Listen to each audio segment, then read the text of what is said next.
Hi everyone, my name is Asha. I'm located in Treaty 13, the traditional territories of the Mississauga of the Credits, the Anishinaabe, the Chippewa, the Haudenosaunee, the Wendat peoples. I am presenting on behalf of Farzaneh, who is one of our summer students. She was unable to present, so I'm doing it for her. Special thank you to her and Laura for working on this project and creating these slides. They're doing amazing, amazing work. So we are here to present barriers and mediators of HIV disclosure in immigrant women, insights from the Canadian HIV Women's Sexual and Reproductive Health Cohort study, CHIWOS.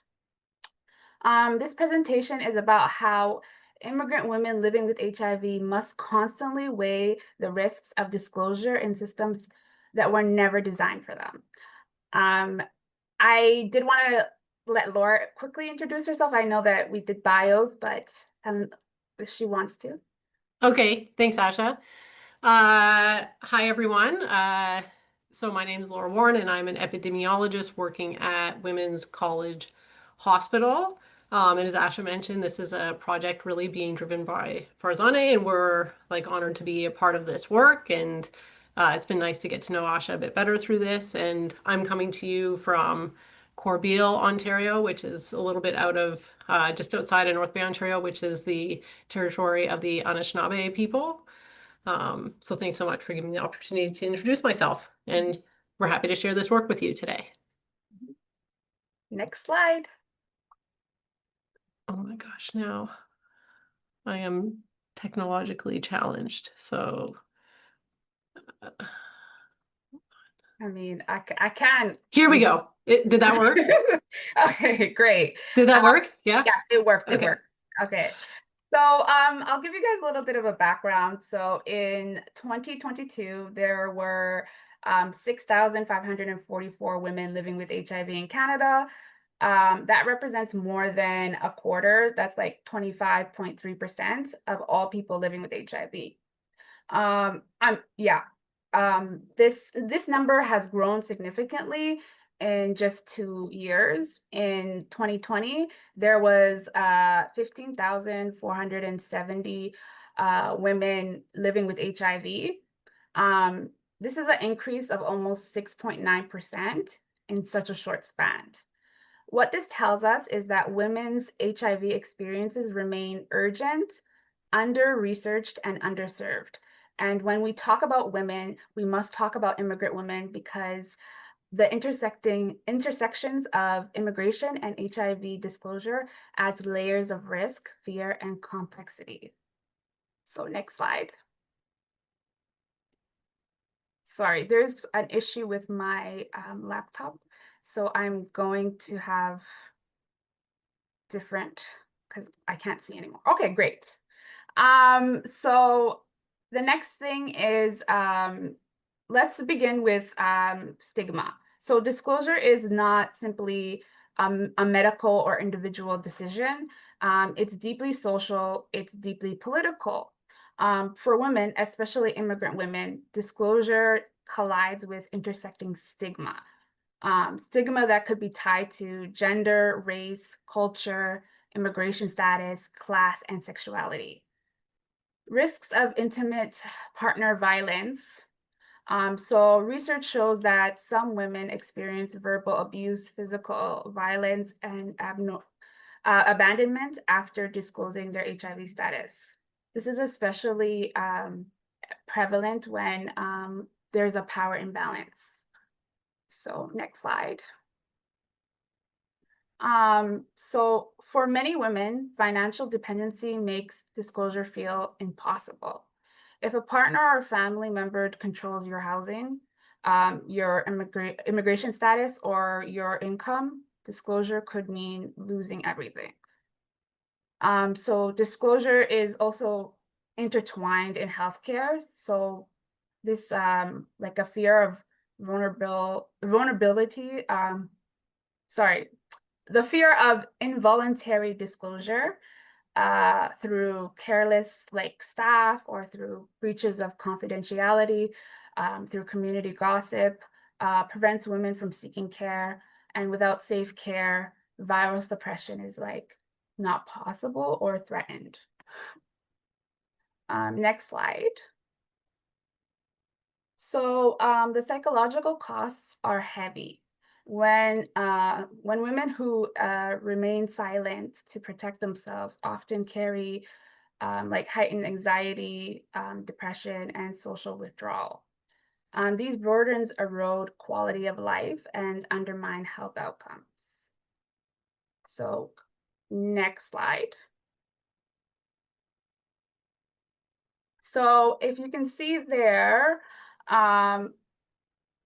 here is the number of immigrants who tested positive for HIV during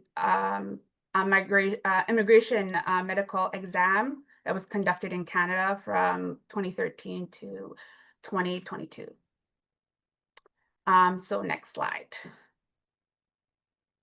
So why this study? HIV disclosure is central to accessing care, treatment, and support. Without disclosing linkage to care, without disclosure, linkage to care falters, and without disclosure, support networks shrink. But here's the truth, because HIV research for women is underfunded, it often fails to capture the complexities of diverse lived experiences.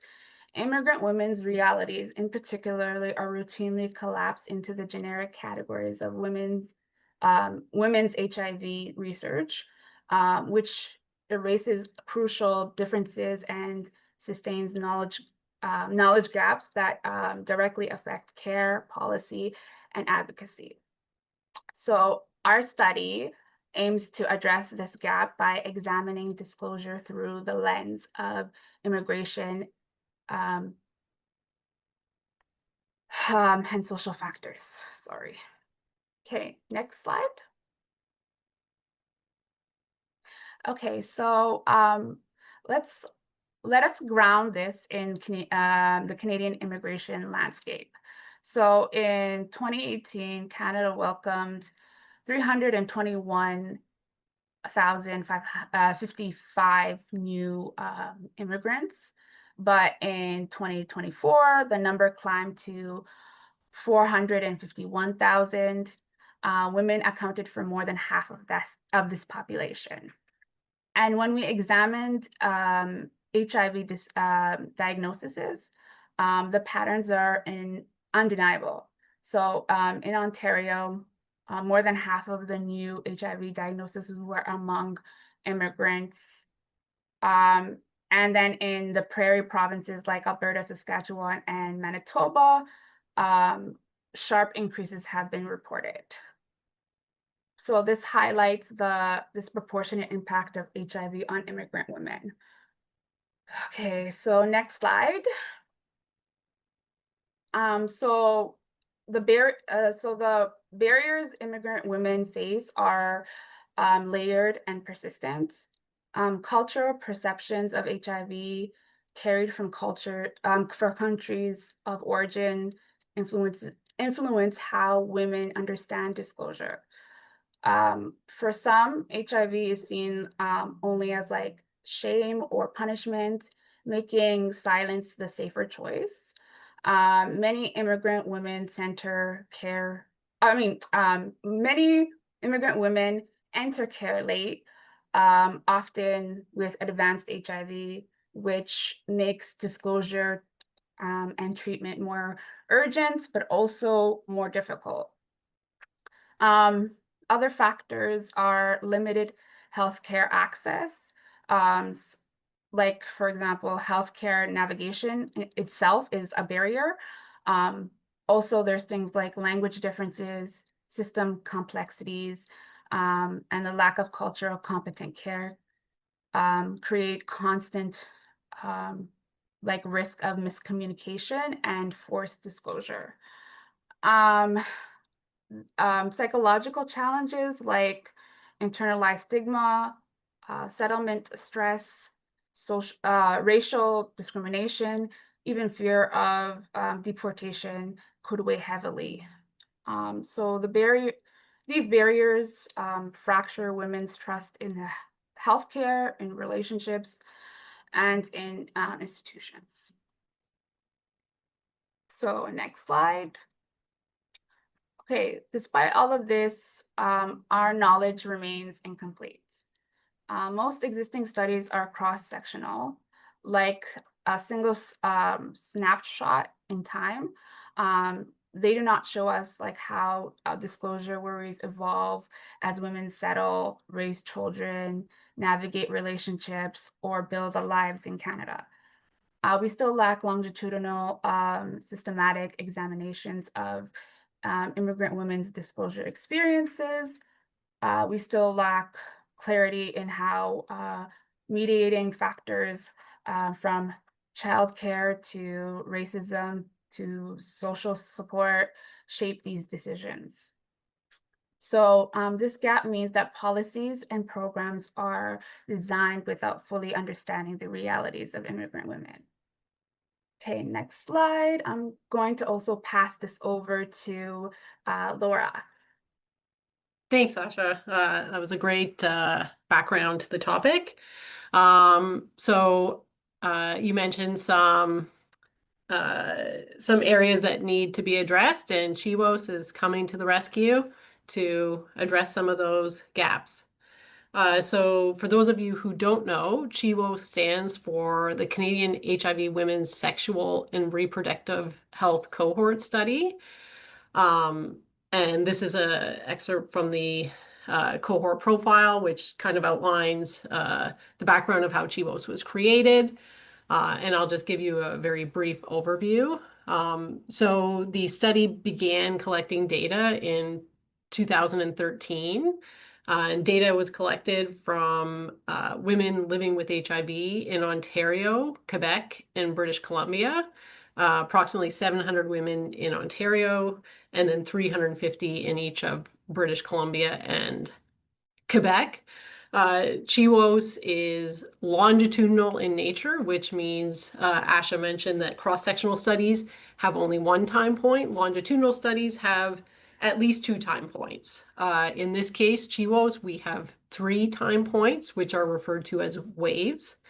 So the first time point, wave 1, or the baseline, data was collected from 2013 to 2015, and all of the surveys were administered by peer research associates. So the peer research associates were hired, and they recruited and also administered the surveys to the women. So that was the baseline survey. The second survey, wave 2, occurred 18 months after the initial survey, so from 2015 to 2017. There were roughly 1,400 women in the first survey, about 1,200 in the second survey. It's a retention rate of around 90%. And then in the third survey, which was 18 months after wave 2 and 36 months after wave 1, data were collected between 2017 and 2019, and there were 938 women, which is about a 70% retention rate overall, which is quite good. And if you look at the map, there are also some green. Manitoba, Saskatchewan, and Nova Scotia are all highlighted in green as future study provinces. Not sure. I know it was definitely talked about. Maybe Mona could elaborate on that further in the question and discussion period. Okay, so for this study, as we're really focused on disclosure worries among immigrant women in CHIWOS. So for this study, we only took into our sample size women who responded to at least 50% of the disclosure worries questions, and I'll talk a bit about that in just a second. So that brought the sample size down from around 1,400 to 1,389. Of those 1,389, 911 were Canadian-born citizens, 238 were foreign-born citizens, 166 were landed immigrants or permanent residents, and 74 were refugees or here with humanitarian and compassionate approval. So just to give you a bit of the sociodemographics of the women that were included in this study. So on the left-hand side, we have the province of interview. And again, I mentioned that the women were included from British Columbia, Ontario, and Quebec. I've highlighted Ontario and Quebec for the immigrant women, which is the three columns to the right, the foreign-born citizens, the permanent residents, and the refugees, because the vast majority of the immigrant women live in Ontario and Quebec, with very few, around 10% for the foreign-born citizens and permanent residents. And 3% for the refugees resided in British Columbia. So Ontario and Quebec really, this is where the vast majority of the immigrant women with HIV are living, at least that were included in this study. Okay, so now looking at age, this might be a little, so we have age category included in this slide. And also the median age is at the bottom. So some little areas that I thought were interesting that I highlighted was that around just under 50% of the refugees were between 30 and 39 years of age. So that could be an important factor for programming and services and targeted interventions. That the vast majority of women are within that age group. And then something that you would expect, looking down at the median, is that the foreign-born citizens were older. 45 years age was the median, compared to landed immigrant permanent residents, 41, and then 37 for refugees, which makes sense because they've likely been in the country for a longer period of time to go through the immigration process. And it's also older than the Canadian-born citizens. So I thought that was an interesting point to note. Looking at the racial and ethnic background of the sample, again, I've highlighted, as I have throughout the slides, interesting points that I've seen. The majority of the women of the immigrant women included in this study were Black. And again, that increases around 70% for foreign-born citizens, 86% for permanent residents, and 93% for refugees. So I'm not sure exactly why that is. It might be related to the immigration policies of Canada. Anyway, something maybe we could look into further in the discussion period.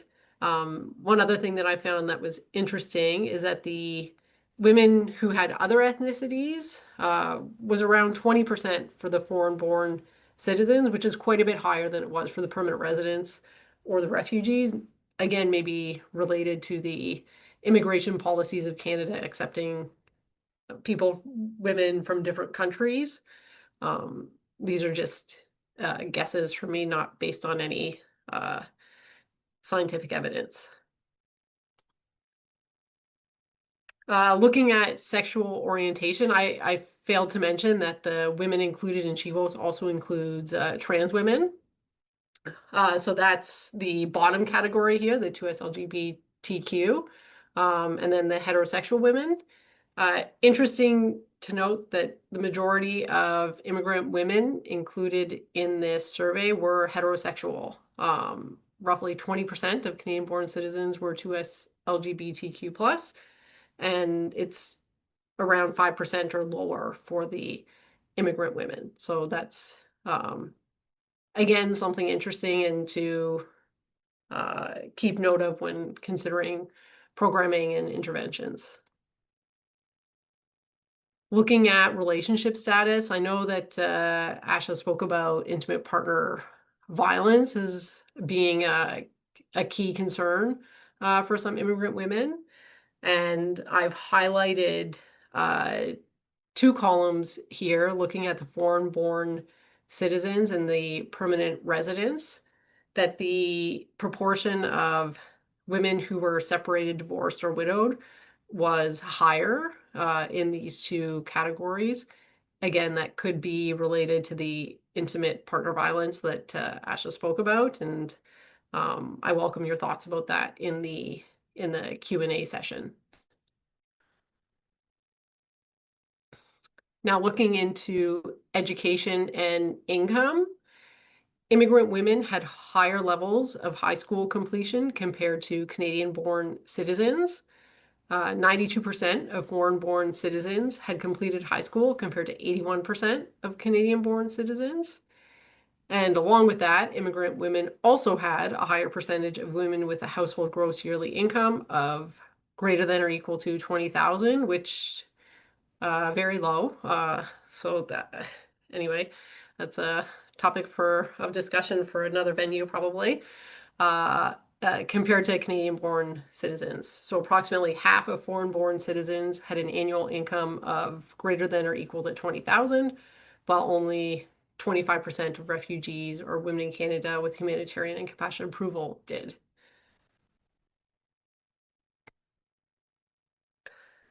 Looking at housing status, this was kind of surprising for me that the vast majority of immigrant women included in this study had stable housing. There were 12 women who listed having unstable housing. So that's great news. I'm not sure if that's because of housing support or I don't really know the underlying mechanism for that, but that I was pleasantly surprised to see that finding.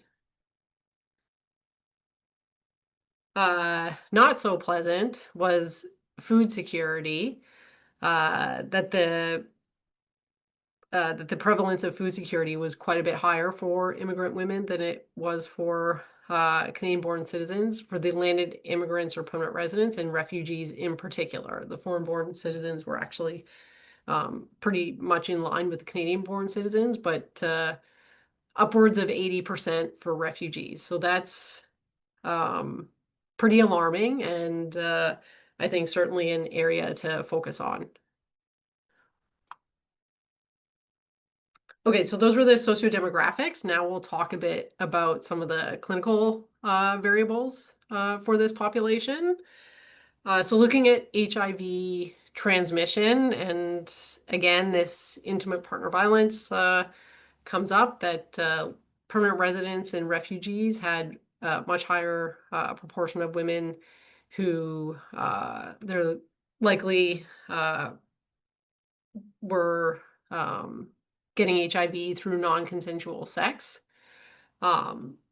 This was just under 12% of foreign-born citizens listed blood transfusion or other medical procedure, which was quite a bit higher than the Canadian-born citizens and the general population.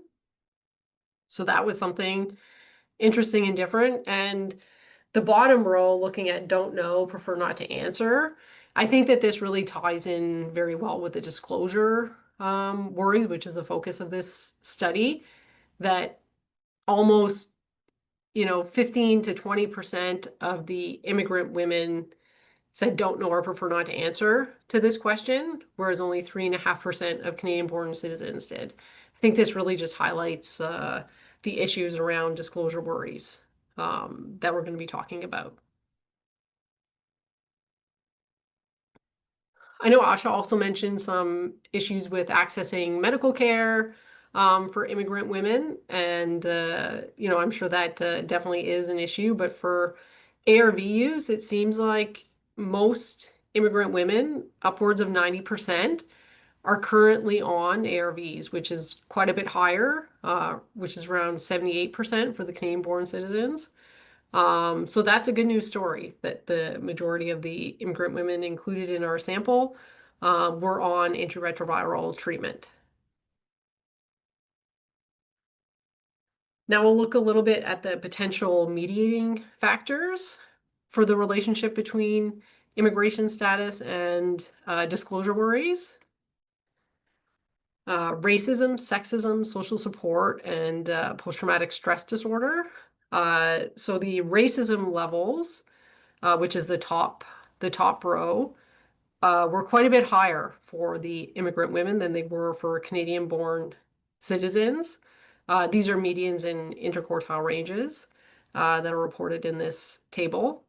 Sexism was similar, actually a little bit lower, which might be related to the vast majority of the immigrant women being heterosexual, so they might experience less sexism than the Canadian-born population.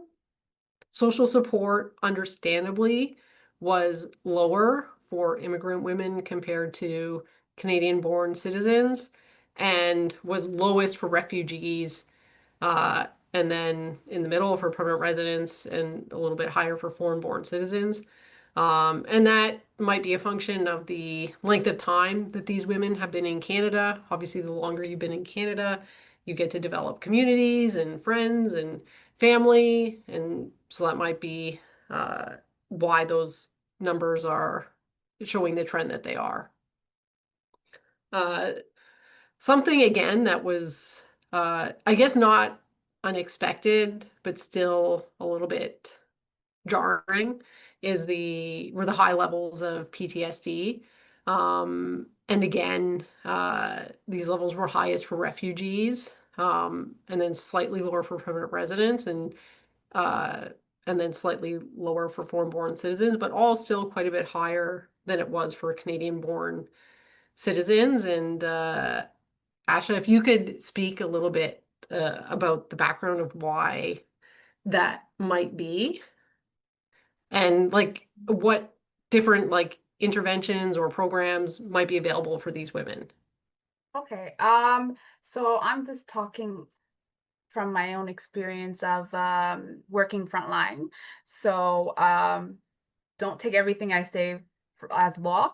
But basically, it actually kind of does make sense that the refugee women are have big have issues with PTSD. Just kind of just thinking about like fleeing your home and also thinking about starting a new life, but also like what you might have experienced back home. For example, like a lot of people, like for example, my family came from Somalia, and you know, um, they had there was a war, and so a lot of people had PTSD. But anyway, so you asked if I knew any supports. So specifically, when I'm thinking about supports, I'm thinking about like HIV psychiatry clinics. And there are two, but you need a doctor's referral for that. So that's there's one in Mount Sinai Hospital, and then there's also one in St. Michael's Hospital. Another thing, I know that there's a few ACT staff here right now. They also have psychotherapy available for um, people living with HIV. So that's another option. But yeah, there's HIV specific psychiatry and psychotherapy. You can find therapists that are um, yeah, that are able to um, deal with like work with you. So yeah. Yeah, thank you. Thank you very much for the elaboration on that. And maybe another thing would be just making sure that these women get culturally appropriate care also. So thank you for the elaboration. So one of the other mediating factors, potential mediating factors, is the number of dependents. This is another one that was a really striking difference for me.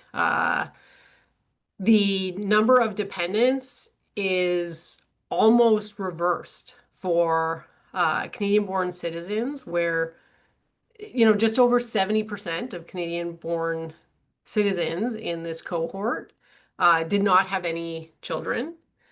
And for the permanent residents and landed immigrants, it was 80% did have children. So it's quite a bit different. So 73% compared to 20%, that's a very drastic difference. And even looking at the number of dependents, almost 15% of landed immigrants and permanent residents had more than 5 children, which could explain why food security is so much higher for this population. Because especially when you're looking at, I mean, $20,000 is a threshold for a high income. That doesn't go very far to feed a minimum of 6 people. So, yeah, it's definitely something that I'm sure is playing a role in this relationship and just the experience of immigrant women in Canada living with HIV. Okay, now on to disclosure worries, which is our outcome of interest for this study. So in order to measure disclosure worries, we used a 5-question HIV disclosure worry subscale, which came from the HIV/AIDS Targeted Quality of Life Instrument, the HAT-QOL.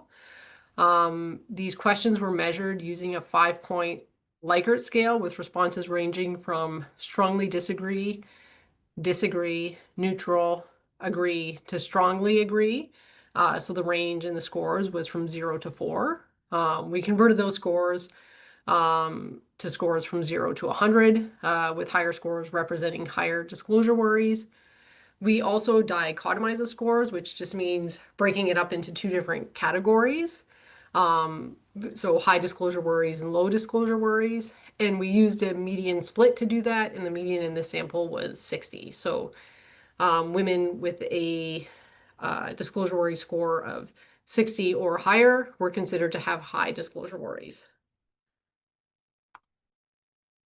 So I mentioned that there were 5 questions included in the disclosure worries scale. So we'll just go through those questions. And I had the actual responses, like the strongly agree, but it's enough information just even looking at the medians and the means. So I just elected to include that in this presentation. But if anyone was interested, I could, the other information is also available. So the first question was, I've limited what I tell others about myself. This was higher for refugees than it was for any of the other populations. For the other populations, it was actually similar. So that was kind of interesting. The second question was, I've been afraid to tell other people that I have HIV. This was consistently higher for immigrant women when compared to Canadian-born citizens. The third question, I've been worried about my family members finding out that I have HIV. This was quite a bit higher for immigrant women than it was for Canadian-born citizens. And this might have some cultural context surrounding family and disclosure worries. The fourth question was, I've been worried about people at my job or routine or daily activities finding out that I have HIV. Again, this was higher for refugees than it was for the other women, and it was higher for foreign-born citizens and landed immigrants and permanent residents than it was for Canadian-born citizens.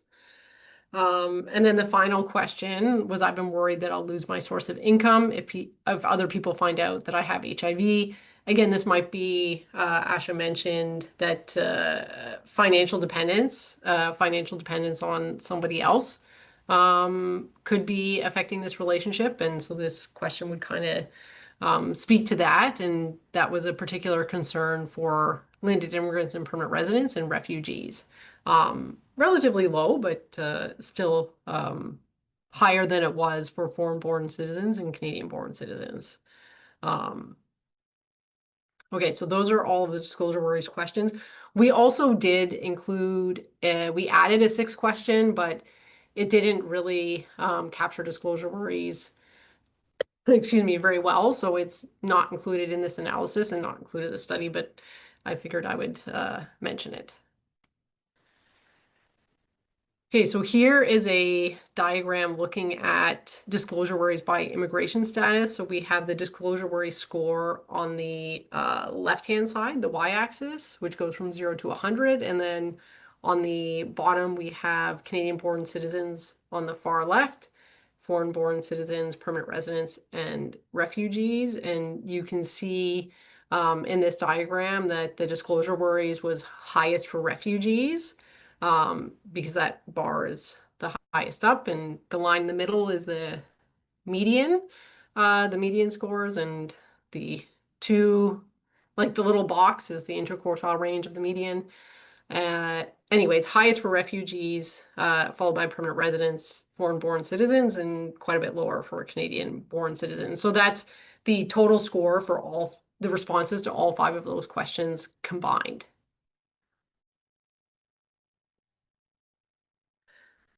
So this table is looking at disclosure worries by immigration status, and this is the dichotomized version of the disclosure worries. So putting people into high disclosure worries category, which is the one on the left, and the low disclosure worries category, which is women who had a score of less than 60.